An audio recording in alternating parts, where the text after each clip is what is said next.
একইভাবে ভারত দাবি করে বাংলাদেশকে তারা ৭১-এ পাকিস্তানের কবল থেকে মুক্ত করেছে, কিন্তু বাস্তবে বাংলাদেশকে তারা ভারতের করদ রাজ্যে পরিণত করেছে। বর্তমানে চেতনার দাবি হিসেবে বাংলাদেশকে নতজানু রাষ্ট্রে পরিণত করা ভারতকে ৭১-এর যুদ্ধের পরম বন্ধু হিসাবে চিত্রিত করা হয়। কৃতজ্ঞতার ভারে আবরার ফাহাদদের ফেসবুক স্ট্যাটাস হয়ে ওঠে মৃত্যুর পরোয়ানা। কিন্তু আসলেই কি শুধু মানবতার খাতিরে ভারত বাংলাদেশকে ১৯৭১ সালে সাহায্য সহযোগিতা করেছিল, নাকি এর পেছনে অন্য কোনো স্বার্থ আছে? মুক্তিযুদ্ধে কি ছিল ভারত বা রয়ের ভূমিকা? প্রিয় দর্শক, প্রোপাগান্ডা আর ইতিহাস বিকৃতির আড়ালে চাপা পড়েছে অনেক সত্য। আমরা চাপা পড়া এসব সত্যের কিছুটা তুলে আনার চেষ্টা করছি এই পর্বে। ভিডিওটি শেষ পর্যন্ত দেখার আমন্ত্রণ জানাচ্ছি। ভারতের আগ্রাসন পর্ব ৪, অপারেশন বাংলাদেশ। মুক্তিযুদ্ধে রয়ের ভূমিকা।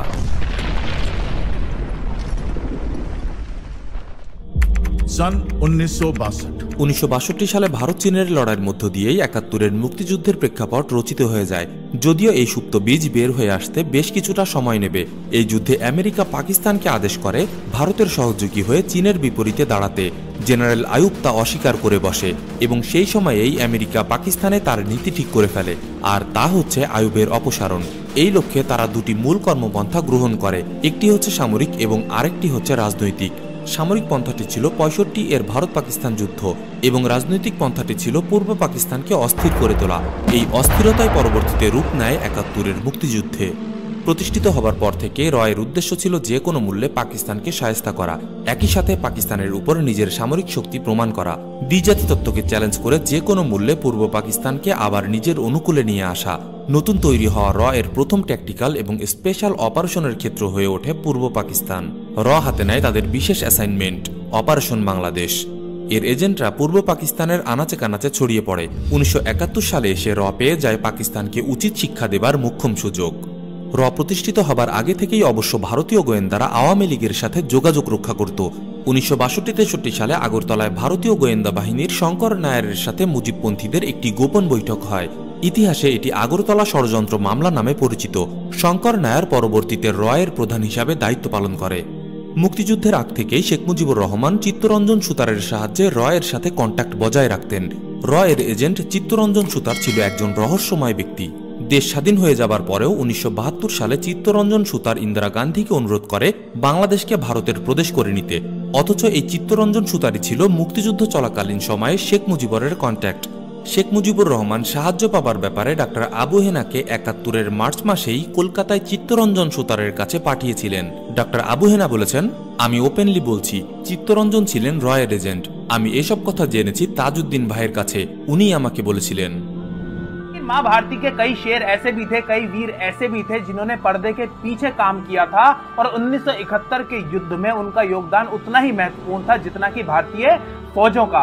एस्पियोनाज स्टोरीज के आज के एपिसोड में बात करेंगे रिसर्च एंड एनालिसिस विंग के उन दो दिग्गजों की जिन्होंने अपनी दिन रात की मेहनत से पर्दे के पीछे रहते हुए काम किया। মুক্তিযুদ্ধের প্রেক্ষাপট তৈরি করা থেকে শুরু করে যুদ্ধের পুরোটাতেই জড়িত ছিল। এটি আমাদের কথা নয়, বরং বাংলাদেশ সেনাবাহিনীর কিছু সদস্যের কথা, যারা ১৯৭১ সালে যুদ্ধের ফ্রন্ট লাইনে ছিলেন, যারা যুদ্ধের বাস্তবতা এবং মুজিবনগর সরকারের বাস্তবতা দেখেছেন, তারাই এমন কথা বলেছেন। মেজর জলিল ছিলেন মুক্তিযুদ্ধের ৯ নম্বর সেক্টরের কমান্ডার। তিনি বলেছেন, স্বাধীনতা যুদ্ধের সর্বাধিনায়ক কর্নেল ওসমানী সাহেব একজন সম্মানিত বন্দির জীবনযাপন করা ব্যতীত আর তেমন কিছুই করার সুযোগ ছিল না তার। সেক্টর পরিদর্শন তো দূরের কথা, তার তরফ থেকে লিখিত নির্দেশও তেমন কিছু পৌঁছাতে পারেনি সেক্টরের কমান্ডারদের কাছে। নভেম্বরে ভারতীয় সেনাবাহিনী মুক্তিযুদ্ধের ট্রেনিং শিবিরগুলোর দায়িত্ব সরাসরি নিয়ে নিতে চায়। একই রকম বক্তব্য এসেছে মুক্তিযোদ্ধা কমান্ডার শরীফুল হক ডালিমের কাছ থেকে। ১৯৭১-এর ১৭ এপ্রিল পাকিস্তান আর্মি থেকে ৩ জন বাঙালি অফিসার পালিয়ে ভারতে প্রবেশ করেন। এরা ছিলেন মুক্তিযুদ্ধে যোগ দেবার জন্য পাকিস্তান থেকে পালিয়ে আসা প্রথম সেনা অফিসার। এদের মধ্যে ছিলেন শেখ মুজিবুর রহমানকে হত্যাকারী ক্যাপ্টেন শরীফুল হক ডালিম। ভারতীয় ইন্টেলিজেন্স টিম তাদের জিজ্ঞাসাবাদ শুরু করে। এ সময় তাজউদ্দিন আহমেদ তাদের বলেন, ভারতীয় কয়েকটি সংস্থা তাদের মুক্তিযুদ্ধ সম্বন্ধে ধারণা দেবে এবং তাদের বিশেষ দায়িত্ব দেওয়া হবে। এক পর্যায়ে তাদের আচরণে এই ৩ বাঙালি অফিসার ভাবতে বাধ্য হন এটি একটি ষড়যন্ত্র এবং বাংলাদেশ সরকার চলছে ভারতের নির্দেশে। ভারত এই মুক্তিযুদ্ধ সম্পর্কে তার নিজস্ব ধারণা গেলাতে চায় এবং বাংলাদেশকে একটি তাবেদার রাষ্ট্র বানাতে চায়। দিল্লি বিমানবন্দরের কাছে একটি ক্যাম্পে তাদের দায়িত্ব বুঝিয়ে দেওয়া হয়। জেনারেল উবান বলেন, আওয়ামী লীগের ক্যাডারদের মধ্য থেকে বাছাই করে ১ লাখ তরুণের একটি বিশেষ গরিলা বাহিনী তৈরি করা হবে। এবং প্রধানমন্ত্রী তাজউদ্দিন আহমেদ এই বাহিনী নিয়ন্ত্রণ করবেন। এর নাম হবে Bangladesh liberation force BLF। Uban হবেন এর সমন্বয়কারী। বাংলাদেশ সরকারের ইচ্ছা ডালিম, নূর ও মতি এই বাহিনী গড়ে তুলতে উবানকে সাহায্য করবেন। BLF এর নাম পরিবর্তন করে মুজিব বাহিনী রাখা হয়। এই বাহিনী নিয়ে বাংলাদেশ সরকার ও সেনাবাহিনীর সঙ্গে যথেষ্ট টানাপোড়েন তৈরি হয়েছিল। BLF তৈরির মূল দায়িত্ব পালন করেন আওয়ামী লীগের 4 যুবনেতা শেখ ফজলুল হক মনি, সিরাজুল আলম খান, আব্দুর রাজ্জাক ও তোফায়েল আহমেদ। তারা তাজউদ্দিন আহমেদের কর্তৃত্বকে অস্বীকার করেছিলেন। মুজিব বাহিনী সরাসরি ভারতীয় কমান্ডের অধীনে ছিল। মুক্তিযুদ্ধ সময়কালীন ভারত সরকার 3টি কমিটি গঠন করে, যার একটি রাজনৈতিক এবং 2টি সামরিক। মুক্তিবাহিনী যখন পাকিস্তানি বাহিনীর সাথে মরণপণ যুদ্ধে লিপ্ত, এমন সময় অস্থায়ী বাংলাদেশ সরকারের অজ্ঞাতে এর পরিকল্পনা মাফিক মেজর জেনারেল উবান দারাদুরে গড়ে তুলতে থাকেন বিশেষ এক বাহিনী, মুজিব বাহিনী। ক্যাপ্টেন ডালিম জানাচ্ছেন, মুজিব বাহিনী সৃষ্টির ব্যাপারে জেনারেল ওসমানী বা তাজউদ্দিন আহমেদ কেউই কিছু জানতেন না। আর্মি থেকে না, মানে পলিটিক্যাল গ্রুপ থেকে যে মুজিব বাহিনী বলে একটা বাহিনী করার কথা চিন্তা ভাবনা চলছে। এবং আইডিয়া যেটা আমাদেরকে দেওয়া হলো সেটা হচ্ছে যে আমাদের ভিতর থেকে কিছু সিনিয়র লিডার এবং কিছু জুনিয়র লিডার নেওয়া হবে এবং আমরা লোকজনকে ট্রেনিং দেবো, আমাদের কাছে অস্ত্র পাঠানোর ব্যবস্থা করা হবে। আর সেটা হচ্ছে, এবং আমরা আস্তে আস্তে গ্রাম থেকে শহরের দিকে গিয়ে শহর দখল করবো। আর্মিদের প্রতি আমাদের ভালো একটা বিরাগ ছিল, আমরা ডিসাইড করবো যে আমরা কেউ আর্মিতে জয়েন করবো না, আমরা মুজিব বাহিনীতে জয়েন করবো। তার মধ্যে আমরা ওখানে গিয়ে আমরা গোসল করতে চাই। So we got the permission from them. আগে থেকে ব্যবস্থা করা ছিল ওই ঝর্ণার ওখানে ইন্ডিয়ান আর্মির একটা গ্রুপ এসে আমাদেরকে তুলে নিয়ে যাবে, এবং সেটা হচ্ছে ইন্ডিয়ান আর্মির জেনারেল সুজন সিং উবানের নেতৃত্বাধীন একটা গ্রুপ। এবং সুজন সিং উবান ছিল ইন্ডিয়ান আর্মির গেরিলা ওয়ারফেয়ারের বেশ একজন দিকপাল। মেজর জেনারেল উবান তার কাজের জন্য মাত্র 2 জনের কাছে জবাবদিহি করত, জেনারেল মানেকশ এবং এর চিফ কাও এর কাছে। এই বাহিনী একসময় শ্যাম মানেকশর ছেলেরা হিসাবেও পরিচিতি পায়। শুরু হয় এক দ্বৈত টানাপোড়েন। জেনারেল অরোরা মুজিব বাহিনীকে তার কমান্ডে দেওয়ার দাবি জানায়, কিন্তু জেনারেল অরোরাকে জানিয়ে দেওয়া হয় সেনাবাহিনীর বিশেষ দায়িত্ব পালনের জন্য এই বাহিনীকে গঠন করা হয়েছে, কিন্তু কেউ জানে না সেই বিশেষ দায়িত্ব আসলে কি। এভাবে সাহায্যের আড়ালে চলতে থাকে এর বিশেষ মিশন। ভারতীয় সেনাবাহিনীর জন্য তথ্য সরবরাহ করত, যুদ্ধের নীতিমালা ঠিক করে দিত, বিশেষ বাহিনীর যুদ্ধের প্রশিক্ষণ দিত, শরণার্থী ও প্রশিক্ষণ শিবির ব্যবস্থাপনা, বর্ডারের এপার ওপার সবকিছুতেই জড়িত ছিল এমনকি 16 ডিসেম্বরে পাকিস্তানি সেনাবাহিনীর আত্মসমর্পণের চুক্তি পর্যন্ত তৈরি করে দেয় और मैंने सरेंडर डॉक्यूमेंट तैयार करके रखा था, ये सरेंडर डॉक्यूमेंट मैंने बनाया था। तो मैंने कहा ये 4 कॉपी बनाओ इसकी, 1 कॉपी न्याजी को देना, 1 जनरल जगजीत सिंह साहब को देना और 2 मेरे पास भेज देना। 1 सरकार को दूंगा और 1 मेरे दफ्तर में रहेगा। প্রশ্ন হচ্ছে, কোন স্বার্থে বাংলাদেশের মুক্তিযুদ্ধে এতটা ভূমিকা রাখলো? 1. পাকিস্তানকে দুর্বল করা। পূর্বে আলোচনা করে আসা পাকিস্তানের ব্যাপারে আমেরিকার নীতি আমাদের স্মরণ থাকার কথা। এটিকে সুবর্ণ সুযোগ মনে করে। 62 সালে চীন ভারত যুদ্ধে আইয়ুব খানের ভূমিকায় পাকিস্তানের ব্যাপারে ভারত নতুন দৃষ্টিভঙ্গি গ্রহণ করে। ভারতের 2 পাশে ছিল শত্রু পাকিস্তান। শত্রুকে চারপাশে রেখে ভারত নিজেদের নিরাপত্তা নিয়ে শঙ্কিত ছিল, তাই পাকিস্তানকে দুর্বল করে দিতে চাইত ওরা। এই পরিকল্পনাতে সিআইএর মদত থাকলেও সিআইএ কখনোই চায়নি পূর্ব পাকিস্তান আলাদা হয়ে যাক। তাদের সর্বোচ্চ লক্ষ্য ছিল জেনারেল আইয়ুবিকে চাপে ফেলা, কিন্তু এর লক্ষ্য ছিল আরও 1 ধাপ অগ্রগামী, পূর্ব বাংলাকে আলাদা করে ফেলা। মনে রাখতে হবে, এই আলাদা করার অর্থ স্বাধীন করা নয়, যা কিছু পরেই আমাদের আলোচনায় আসছে। 2. ভারতের 7টি রাজ্যের নিরাপত্তা নিশ্চিত করা। অরুণাচল, আসাম, মণিপুর, মেঘালয়, মিজোরাম, নাগাল্যান্ড এবং ত্রিপুরা ভারতের এই 7টি রাজ্য 7 স্টার্স নামে পরিচিত। ভারতীয়দের জুলুমের কারণে এই রাজ্যে বেশ কিছু সশস্ত্র বিদ্রোহী দল তৈরি হয়েছে, যারা স্বাধীনতার জন্য যুদ্ধ করে। ভারত দাবি করে যে চায়না, মায়ানমার ও পাকিস্তান এই বিদ্রোহী দলগুলোকে অস্ত্র, ট্রেনিং, আশ্রয় দিয়ে সাহায্য করে। ভারতের আরেক দুর্বলতা ছিল চিকেন স্নেক। চিকেন স্নেক হল তেঁতুলিয়া এবং দার্জিলিং সীমান্তের 22 কিলোমিটার সরু করিডর। এই করিডর 7 স্টার্সের সাথে যোগাযোগের একমাত্র পথ। পাকিস্তান এই করিডর দখল করে নিলেই ভারত তার 7টি রাজ্য হারিয়ে ফেলবে। ভারত সবসময় এই ভয় করত, তাই ভারত চেয়েছিল পাকিস্তান ভেঙে দিয়ে তা দখল করে নিতে বা সেখানে হুকুমের গোলাম সরকারকে ক্ষমতায় আনতে। তাহলে পূর্ব পাকিস্তান থেকে বিদ্রোহীরা আর সাহায্য পাবে না, সেই সাথে চিকেন স্নেকও সুরক্ষিত থাকবে। 1971 সালের যুদ্ধে ভারতের সাহায্য করার এটিও একটি কারণ। 3. অখণ্ড ভারত প্রতিষ্ঠা করা। ভারত কখনোই তার অখণ্ড ভারত মাতার স্বপ্নবিলাস পরিত্যাগ করেনি। 1971 সালের অক্টোবরে কথিত বন্ধুরাষ্ট্র ভারত এবং প্রবাসী সরকারের মাঝে 7 দফা চুক্তি স্বাক্ষরিত হয়। প্রবাসী বাংলাদেশ সরকারের পক্ষে এই গোপন গোলামির চুক্তিতে স্বাক্ষর করেন অস্থায়ী রাষ্ট্রপতি সৈয়দ নজরুল ইসলাম। এ চুক্তি এতই গোপন যে ভারত কিংবা বাংলাদেশে কেউই এ ব্যাপারে মুখ খোলেনি। চুক্তিপত্রে স্বাক্ষরদানের পরপরই তিনি মূর্ছা যান। চুক্তির শর্তগুলো ছিল: 1. যারা সক্রিয়ভাবে মুক্তিযুদ্ধে অংশ নিয়েছে শুধু তারাই প্রশাসনিক কর্মকর্তা পদে নিয়োজিত থাকতে পারবে, বাকিদের চাকরিচ্যুত করা হবে এবং সেই শূন্যপদ পূরণ করবে ভারতীয় প্রশাসনিক কর্মকর্তারা। 2. বাংলাদেশ স্বাধীন হবার পর প্রয়োজনীয় সংখ্যক ভারতীয় সৈন্য বাংলাদেশে অবস্থান করবে। 1972 সালের নভেম্বর থেকে আরম্ভ করে প্রতি বছর এই সম্পর্ক পুনর্নিরীক্ষণের জন্য দুদেশের মধ্যে বৈঠক অনুষ্ঠিত হবে।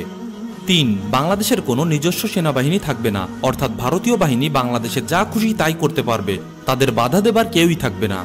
4. অভ্যন্তরীণ আইন শৃঙ্খলা রক্ষার জন্য মুক্তিবাহিনীকে কেন্দ্র করে একটি প্যারামিলিশিয়া বাহিনী গঠন করা হবে। স্বাধীনতার পরে চুক্তির এই শর্ত মেনেই পরবর্তীতে কুখ্যাত রক্ষী বাহিনী সৃষ্টি হয়। উপরে আলোচনা করে আসা মুজিব বাহিনীকেই বিলুপ্ত করে তৈরি করে রক্ষী বাহিনী। 5. সম্ভাব্য ভারত পাকিস্তান যুদ্ধে অধিনায়কত্ব দেবেন ভারতীয় সেনাবাহিনী প্রধান, মুক্তিবাহিনী সর্বাধিনায়ক নন এবং যুদ্ধ চলাকালীন সময়ে মুক্তিবাহিনী ভারতীয় বাহিনীর অধিনায়কত্বে থাকবে। 6. দুদেশের বাণিজ্য হবে খোলা বাজার ভিত্তিক, তবে বাণিজ্যের পরিমাণ হিসাব হবে বছরওয়ারি, অর্থাৎ ভারত ইচ্ছে মতো তাদের জিনিসপত্র বাংলাদেশে এনে বিক্রি করতে পারবে। স্বাধীনতার পরপরই সীমান্ত খুলে দেওয়া হয়েছিল, ভারত বিভিন্ন জিনিসপত্র এনে বাংলাদেশে বিক্রি করত। 7. বিভিন্ন রাষ্ট্রের সঙ্গে বাংলাদেশের সম্পর্কের প্রশ্নে বাংলাদেশ পররাষ্ট্র মন্ত্রণালয় ভারতীয় পররাষ্ট্র মন্ত্রণালয়ের সঙ্গে যোগাযোগ রক্ষা করে চলবে এবং ভারত যতদূর পারে এ ব্যাপারে বাংলাদেশকে সহায়তা দেবে, অর্থাৎ ভারত যা বলবে বাংলাদেশকে ঠিক সেভাবেই আন্তর্জাতিক পরিমণ্ডলে চলতে হবে। গোপন 7 দফা চুক্তির ব্যাপারে বীর মুক্তিযোদ্ধা লেফটেন্যান্ট কর্নেল জিয়াউদ্দিন বলেন, এই মর্যাদা আমরা খুঁজে পেয়েছিলাম 26শে মার্চ। গোপন চুক্তির মাধ্যমে হারিয়ে গেছে আমাদের মর্যাদা। যারা এই চুক্তি সই করেছে তাদের এই মর্যাদা ফিরিয়ে দিতে হবে। দুর্বলতার সুযোগ নিয়ে যারা এমন চুক্তি করতে বাধ্য করে তারা কিভাবে বন্ধুরাষ্ট্র হতে পারে? এই দাসত্বের চুক্তিতে সই করার পরেও কেন দাবি করা হয় ভারত বা মুক্তিযুদ্ধে নিঃস্বার্থভাবে সাহায্য করেছিল? যুদ্ধ চলাকালীন সময়েই মুজিব বাহিনীকে দিয়ে পাকিস্তানি বাহিনীর সাথে যুদ্ধরত মুক্তিযোদ্ধাদের হত্যা করতে থাকে। দেশ স্বাধীন হবার পর তারা এই স্বাধীনতার সম্পূর্ণ কৃতিত্ব দাবি করে বসে। আত্মসমর্পণ অনুষ্ঠান সম্পন্ন হয়েছিল বাংলাদেশের বুকেই, মুক্তিযোদ্ধাদের নিজেদের মাটিতেই, যার জন্য তারা বুকের রক্ত ঝরিয়েছে। কিন্তু পাকিস্তানি বাহিনীর আত্মসমর্পণ অনুষ্ঠানে মুক্তিযুদ্ধের সর্বাধিনায়ক জেনারেল ওসমানীকে থাকতে দেয়নি Bharat. The Indian Army is in Bangladesh. Your air force has been destroyed. You are surrounded on all sides. And if you don't surrender, you will be killed unmercifully. মুক্তিযোদ্ধাদের সাইড লাইনে বসিয়ে রেখে অনুষ্ঠানের মধ্যমণি ভূমিকায় ছিল ভারত। ৭১-এর যুদ্ধের ভারতের কি ভূমিকা ছিল এটার সবচেয়ে ভালো প্রতীকী প্রমাণ মনে হয় এই ঘটনা। এখনো ভারতীয়রা এই বিজয়কে নিজেদের বিজয় হিসেবে প্রচার করে চলেছে। সোশ্যাল মিডিয়া, সিনেমা, সাহিত্যে বাংলাদেশিদের তুচ্ছতাচ্ছিল্য করা হচ্ছে। দাবি করা হচ্ছে ভারত দয়া করে গরিব বাংলাদেশিদের স্বাধীন করে দিয়েছে, তাই বাংলাদেশিদের উচিত ভারতীয়দের দাদাগিরি মেনে নেওয়া। যুদ্ধ চলাকালীন সময়েই চেয়েছিল প্রভাব বিস্তারের নীতি খাটাতে। মনস্তাত্ত্বিকভাবে মানুষ বিজয়ীকে বিজিতের উপর প্রবল শক্তিশালী হিসাবে মেনে নেয়। ভারত এই কূটকৌশল যুদ্ধের ময়দান থেকেই প্রয়োগ শুরু করেছিল, যা দেশ স্বাধীন হয়ে যাবার ঠিক পরপরেই প্রকটভাবে দৃশ্যমান হয়। কিছু উদাহরণ থেকে বিষয়টি পরিষ্কার করে নেওয়া যাক। ৯ নম্বর সেক্টর কমান্ডার মেজর জলিল ভারতীয় সেনাবাহিনীর পূর্বাঞ্চলের প্রধান জগজিৎ সিং আরোরার কাছে অস্ত্রের জন্য যান। মেজর জলিল রেফারেন্স হিসেবে প্রধানমন্ত্রী তাজউদ্দিন আহমেদ এবং মুক্তিযুদ্ধের সর্বাধিনায়ক জেনারেল ওসমানীর নাম বলেন। এই দুজনের নাম শুনে জগজিৎ সিং বলে, এই দুটো ব্লাডি দূরের কথা আমি জানি না, ওদের কোনো মূল্য আমার কাছে নেই, অন্য কারো নাম থাকলে বলো। মেজর জলিল আরও জানাচ্ছেন, প্রশিক্ষণ ক্যাম্পগুলোতে মুক্তিযোদ্ধাদের পর্যাপ্ত অস্ত্র দেওয়া হতো না। অস্ত্র দেবার চাইতে পাকিস্তান সম্পর্কে স্পর্শকাতর তথ্য আদায় করতেই ভারতীয়দের বেশি আগ্রহ। সম্পদ লুটপাট করা। ভারতীয় বাহিনী সদ্য স্বাধীন দেশে নজিরবিহীন লুটপাট চালায়। গার্ডিয়ানের রিপোর্টে বলা হয়, মিল, ফ্যাক্টরি, মেশিনারি যন্ত্রাংশ পর্যন্ত লুটপাট করে ভারতীয় সেনারা। কল থেকে ট্যাপ খুলে নিয়ে যায় ওরা, বাথরুম থেকে আয়না এবং অন্যান্য ফিটিংস খুলে নিয়ে যায়। খাদ্যশস্য, পাট, সুতা, যানবাহন, এমনকি সমুদ্রগামী জাহাজ, কারখানার মেশিনপত্র, যন্ত্রাংশ পর্যন্ত লুট করে। এই লুটের সম্পদের পরিমাণ ছিল সব মিলিয়ে সেই সময়ের হিসেবে $220 কোটি। Sometimes, as it always happens, the army after victory is accused of looting the civilian population were there any such incidents in the case of the Indian Army which went into Bangladesh? Our troops looting the civilian property or otherwise misbehaving with anybody. In fact, a few incidents that came to my notice or the notice of my officers there, what did create a certain amount of misunderstanding between the Bangladesh government, or I should, and ourselves, was that we felt that leaving heavy weapons behind there may cause problem and ammunition and so on, because we were worried that large number of people have been given weapons.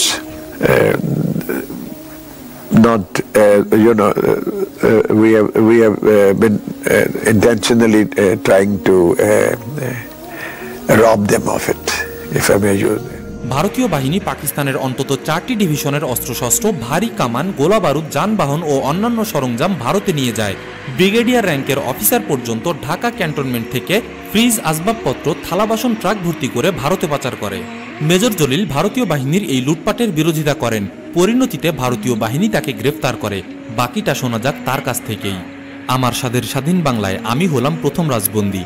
31শে December সকাল 10টা সাড়ে 10টায় আক্রমণকারী বাহিনীর হাতে আমি বন্দী হয়ে বাংলাদেশের স্বাধীনতার আসল রূপের প্রথম দৃশ্য দেখলাম।